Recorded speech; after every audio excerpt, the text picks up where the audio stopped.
Kiara, mga kabluming nanay, have life and be healthy. Okay po, yes po, nakita nyo po, alam ko po, napapansin nyo po yung aking kuliti. At syempre, papaliwanag ko, syempre hindi po yan, ang dahilan po yan ay hindi po dahil namboboso po ako, kundi po, yan po ay, alam naman po natin sa science, na siguro may natanggal po akong lashes, nabuksan po yung pores at nalagyan ng bacteria, kaya yan po, nagkaroon po ako ng kuliti. Today's episode po pala ay ang araw po ng aming paglipat. Dito rin po sa Limbrick Street.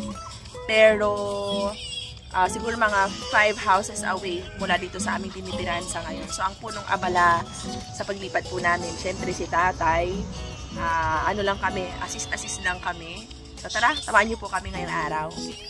Mula dito sa bansang New Zealand, ang pamilyang Pinoy, dito sa bansang New Zealand. Say hi, Tiseyos!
It's our second day po dito sa bago pong nirerentahan po naming bahay. At pumasok na ulit ang asawa ko. Kami na lang mag-iina. Ito yung magiging kwarto ng mga anak ko. Pero ginawa muna namin, imbakan muna ng mga gamit para makatulog kami ng maayos doon sa kabilang room, doon sa kwarto naming mag-asawa. Pero good luck. Good luck kung matutulog tong dalawang to dito silang dalawa kasi hindi pa sila sanay. Pero unti-untiin ko si kuya matulog mag-isa sa sarili niyang bed.